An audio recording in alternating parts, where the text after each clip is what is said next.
Today's question is a social skills question. We're going to talk about how you can get better at showing engagement, showing warmth, and stop being antisocial when others show you kindness. This question comes from a YouTube subscriber, I hope. He's at least a viewer, or she, I can't tell, but his name is Ethereal Joy, and that was the question. So specifically, this person asked, I often have this easy tendency to shrug off people when they show me warmth, kindness, and they're friendly to me. And also, I really want to show that warmth to them and friendliness without overdoing it. So how do you do that? How do you even begin to do that? And she also covers some other details about just like not being as anti-social, and when people engage with her, she actually kind of shows some back. So first and foremost, I know at least partially. I can't say I've been in your exact same shoes, but what I can say is that I have experienced many moments where I realized, man, I need to work on my social skills. I need to interact in a warmer kind of way to get engagement. Otherwise, I often feel left out in my own little bubble and not part of any interaction.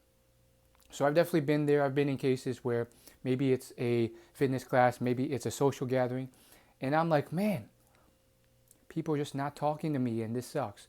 Or I'll be walking down the street, walking down the school hallway or something, and I want to at least interact with someone, and instead, because of that awkward exchange, I try and smile. The smile comes out all weird, and it's not even a smile, and then they don't know what you're doing, or it's such a bad smile, but in my head I think it's a good smile that like they don't engage back, and it doesn't seem like I'm reciprocating the warmth that I want to. So how do you actually do that? How do you actually begin to work on that? I'm not some expert telling you. I'm someone who has worked on it, progressed on it, and still have a long way to go. But here are some things that I've experimented with, as well as found through my own research and study of personal development, emotional intelligence, and all this other stuff. I think one thing that's constantly mentioned in these books, How to Win Friends and Influence People and all this stuff, mirror neurons and so forth, is smiling. Now, your first question might be, well, you just said that you're bad at smiling. So how is that going to help? Well, I think it's something you practice.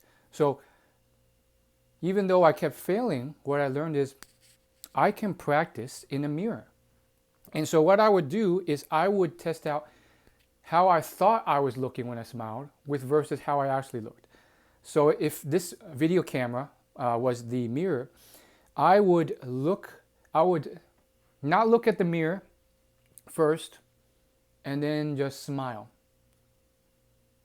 Then I would look into the mirror and then see if it was off. Sometimes, and often when I started, I realized I wasn't using my eyes, which is a key part of a genuine smile. Or it would just be a slight upward movement of the lips, which was not enough to really be a smile. It was more of a strange smirk. And I thought I was trying. I thought, oh, this is a warm, genuine smile. But then when I would cross-reference that with real evidence, I would look something like, and that really didn't do it. So, and it doesn't take a lot, but if you could do this for 5-10 minutes a day for just a few weeks, maybe even every other day, you will start to see results. And so I'm still working on it, but here's my attempt at practicing. And what I've learned, and your mouth, your body, your face will be different, but I've learned that I have a small mouth, which means I can't do lip smiles. I have to show my teeth, otherwise it doesn't look like a smile. It looks like a smirk. I didn't realize that until I started to practice and learn. I also made sure to really show that joy with my face. Sometimes, if your life is going bad all the time, I found that it's just hard to really smile or be happy. So that affects things too. But in general, I think most average people are content enough that they can produce a somewhat genuine smile with some practice. Now, what does this do? A smile, I think, first and foremost, there's all this research on it. Babies respond to a smile much better than no smile. I think it's primal, it's complex, but it's also simple at the same time. A smile represents warmth, or represents happiness, maybe even represents friendliness and kindness. People want to see a smile, they're more at ease when they see a smile. When they see a smile, they reflect it back and they smile and it feels good. And with the smile, there's oftentimes, I guess you could call it the halo effect, although I think it's oftentimes true, but the halo effect is basically a psychological bias where because someone appears to be attractive or good at something, that person is biased to carry over that to all other traits or through an extended period of time about that person. Whether or not that person is really that good or not, they just kind of carry over all those traits and think, oh, this guy's awesome or this girl is awesome. So, even when I see someone's warm, friendly smile, I think, wow, this person's probably very friendly, kind. I like this person. And that's one way of just reciprocating and showing, hey, I acknowledge you, thank you. And so that's one method. Now, the one caveat of that is that if you are a woman, contextually, you have to be careful when to use this. The question asker mentioned not overdoing it. And a key part of this, if this person is a woman, and she may be, sometimes you have to rein it back a bit because depending on the situation, let's say, is it a social gathering? Is it a stranger? Is it a dangerous situation where you're out on the street alone? Is it somewhere where you're more comfortable, you know the person? The thing is, you can unfortunately and accidentally give off the impression that, oh, this is a romantic thing. And then you might warrant unsolicited advances and so forth, maybe too much. So obviously it's dependent on, your age, your life circumstance. If you're old, you probably don't have to worry about those advances as much. But, you may want to rein back that smile. I think there's different variances of smiles, from a 10 out of 10 intensity to maybe like a 5 out of 10 that's still above a smirk, but, still kind. So a smile is a very quick, simple thing to do that you can get started on. And I think if you've ever seen The Walking Dead, there is a person on the show called Carol, and she will smile throughout the show, and she does it very well. It's such a genuine smile. It uses the eyes. Even though she's gone through all these horrendous events during the show, there are moments where she will smile. Sometimes it's a fake smile, but it looks so genuine, partially because she's an actress, but still, you can learn a lot from her smile if you just watch her smile on the show. Now, what else can you do? Auditory responses. So, if someone's friendly, kind to you, there's varying levels of things that you can say. From something as simple as thank you, or I appreciate you, or I appreciate that, to, more longer paragraphs of things that you can say, hey, thank you so much, that really meant so much to me because it reminded me of when I was a kid and someone really helped me out and you're just as helpful today, so it really meant a lot to me.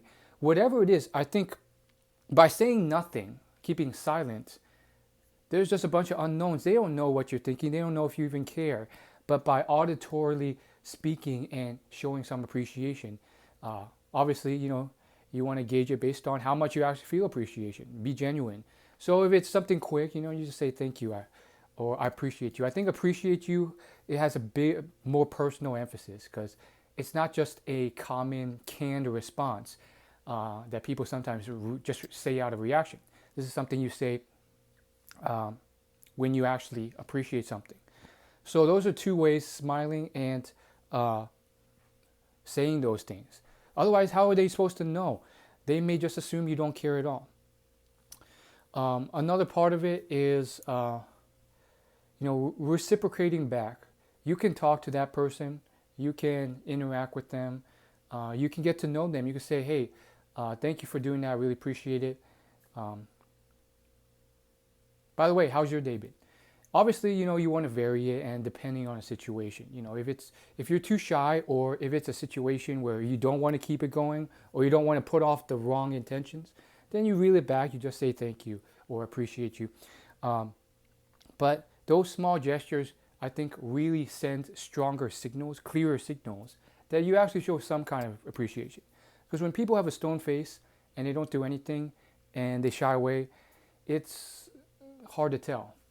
And then I think the last bit is the baby step method, which is do things slowly at a time. I think shyness is something that takes skill, takes experience, takes practice to overcome over time. If you are shy, extremely shy, that's something that's going to take gradual, small moments of continuously pushing your comfort zone to really see progress. So you don't have to do it all at once, but find baby steps where you push outside of that shyness and say and do something else. Maybe it's a thank you, maybe it's a thanks. After you do that 10 times, 100 times, you realize, you see the evidence, and you realize, oh, no one's going to bite me or hurt me if I do something like say thank you. And then from there, you can start to experiment and test different things. Everyone's a bit different because they have their unique situation, and it depends on who you are, the culture, who's talking to you. And so you do have to do some of your own testing to figure out what's working and what's not. And that's something everyone can easily do. Test. See what works, see what doesn't. Show that appreciation, and sometimes you'll bear the fruit. Some people, they don't really know that you appreciate them. And when you see how joyful they are when they realize you appreciate it, you might feel more grateful and joyful yourself. And that might be a motivator to keep you going. So hopefully those tips help, but we're all working on this and testing and trying different things out. Do you have any more tips to help this viewer? Leave a comment, help our community out, keep it positive. Leave some comments from your own experience, things that have worked, not worked, and I think we can help each other. Like and subscribe.